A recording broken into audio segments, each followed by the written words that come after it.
Hello, fellow humans.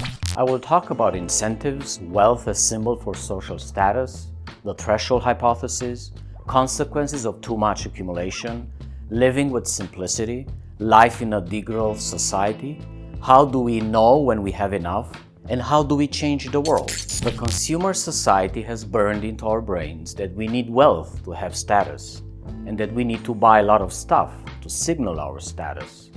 Showing off wealth, begging for admiration, boosting visibility. These are examples of signaling status. But what if there's another way? What if we can feel good about ourselves, about our position in society, without gorging into resources beyond what Earth can provide?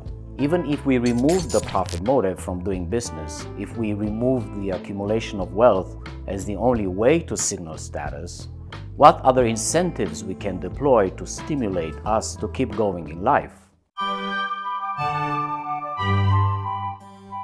What is an incentive anyway? It is something that motivates human behavior, for sure. Take, for example, the cycle of pleasure.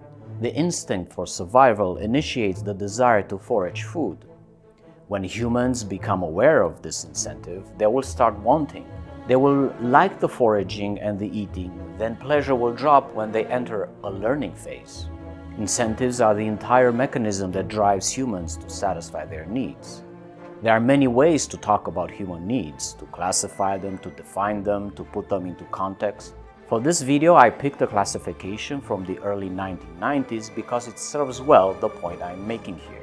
In the first column, we have values, subsistence, protection, affection, understanding, participation, idleness, creation, identity, freedom.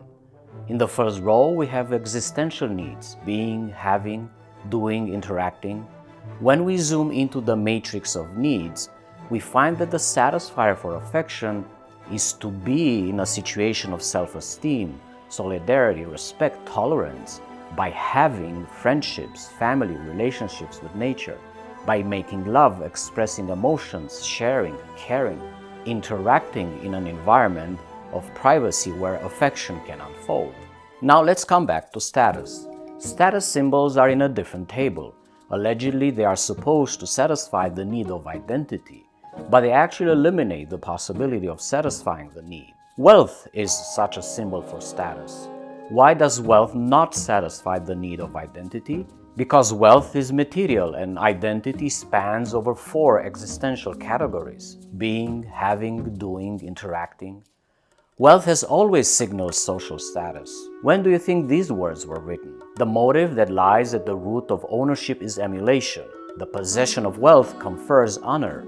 It is a distinction that causes resentment. Nothing equally convincing can be said for the consumption of goods, nor for any other conceivable incentive to acquisition, and especially not for any incentive to the accumulation of wealth. The words were written by Thorstein Veblen in 1899 in his famous book, The Theory of the Leisure Class. Fast forward to the 21st century, it appears that only wealth is capable of signaling status. Gone are the days when the aristocracy was admired for their titles. Today, if you are a poor prince, you count for nothing in the public space. If you do not have cash, you do not make a splash.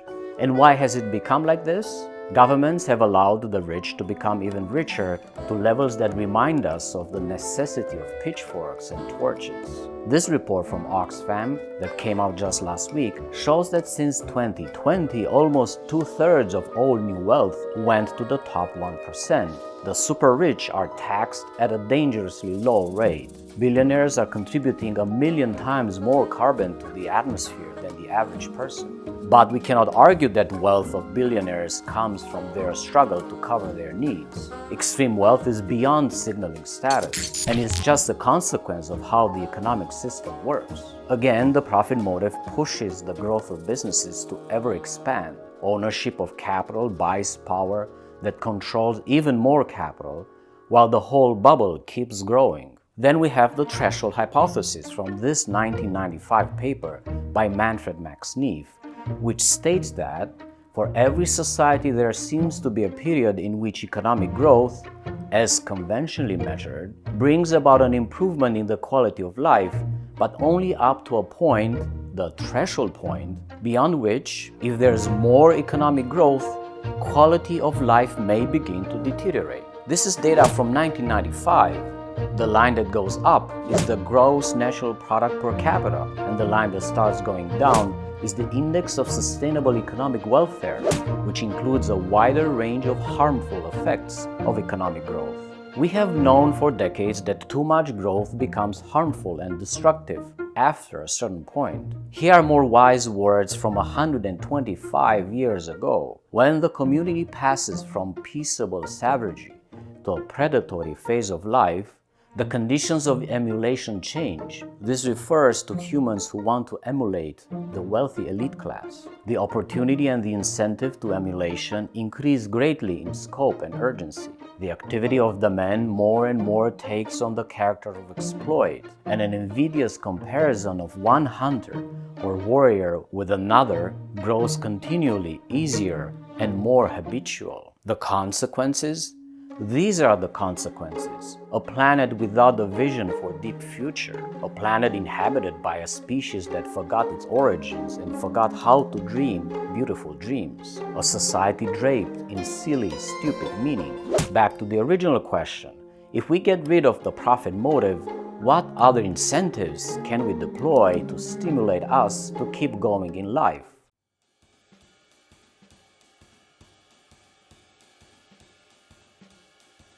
If we look inside ourselves with profound honesty and careful consideration for a positive meaning of life, we will learn our true needs and their true satisfiers. We will discover that we do not want to be wealthy, but we want to be free. As wealth falsely sells the illusion that it brings freedom, we can fight back against this illusion with the knowledge that the need for freedom can be satisfied by finding equilibrium. Infinite ambition, infinite desire to accumulate wealth kicks back with revenge because infinity can never be satisfied. The voluntary simplicity movement, which is estimated to be at around 200 million people worldwide, lives the true life of freedom. An economy based on sufficiency is an economy that can provide enough for everyone forever. Everyone knows that we could produce and consume more efficiently than we do today. The problem is that efficiency without sufficiency is a failure. Trying to create affluence for all humans is catastrophic. It is impossible that today's 8 billion people could live the Western or Northern way of life, let alone the 11 billion expected in the future. Genuine progress now lies beyond growth. Tinkering around the edges of capitalism will not cut it. Sufficiency is the alternative way to satisfy needs by never forgetting the limits of nature, the psychology of humans, and the meaning of life. Life in all its forms wants to reproduce and continue for as long as possible. Successful species were those who learned through evolution to find the right balance with the environment. What life can be like in a degrowth society? We would make our economies as local as possible. This builds resilience and reduces global trade that is carbon intensive. The new economy will be organized with participatory democracy in all areas of society, including our workplace. We will have the power to elect our bosses just like we elect our politicians. Everyone's basic needs, from housing, health, education, and employment, will be guaranteed. This fosters a low-energy mode of living that runs entirely on renewable energy. This means rich countries will drop their energy consumption significantly, and poor countries will grow their consumption until all humans meet in the fair consumption space for all, where there will be enough for everyone forever. We will reduce our working hours in the productive economy to at maximum 15 hours per week and free up our time. We will grow our own organic food, water our gardens with water tanks, and turn neighborhoods into edible landscapes. We will buy very few new clothes. We will buy second-hand more. We will repurpose and repair. We will grow a beautiful aesthetic of sufficiency. We will share more of our stuff. We will have more libraries for things, not just books. How do we know when we have enough? How do we know when we reached our point of material sufficiency? To make things easy, I wrote the formula for this. The satisfaction of needs is in proportion with the material wealth and in reverse proportion with the effort and cost invested into accumulating that wealth. Low effort, low cost, and high wealth give you high satisfaction. High effort or high cost and low wealth give you low satisfaction. Effort can be, for example, how many hours you work in the productive economy to accumulate your wealth. The less, the better. If your income is not from your personal labor, but from owning a capital, then you are making wealth on the effort of others. You are a capitalist. You may need first to stop being a capitalist before this formula would even begin to apply to you. Next variable in the equation is cost. It contains many things: your education, your health, your cost of living, your ecological footprint, the price you put on your business relationships and your personal relationships. There are many ways to put numbers on these things, but I will leave that for another video. You will find your sufficiency when your costs and efforts are as low as possible. That will be the day when your true freedom begins. To give you an idea, these questions can help you estimate your cost and effort. What is my carbon footprint? Do I have more than enough living space, meaning more than one room per person on average in a household? Do I constantly buy stuff for short use, then throw it away? Does my lifestyle depend heavily on material stuff, and especially stuff made from polluting materials? Do I work more than 20 hours per week in the traditional economy? Final point is about how do we change the world? If you and me live according to sufficiency and not infinite material accumulation, would that be enough to change the world?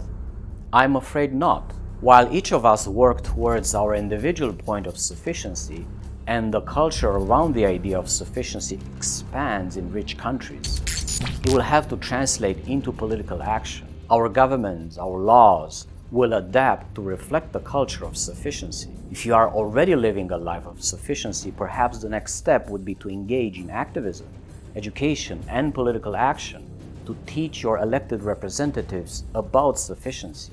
This is what completes the sphere of change, because change comes always from the bottom, then it grows up. It never trickles down from the top.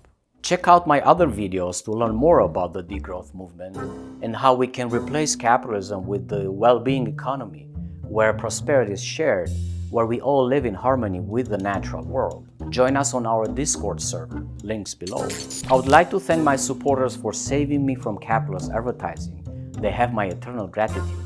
If you can support this channel, please visit my Patreon page or donate a coffee. Thank you.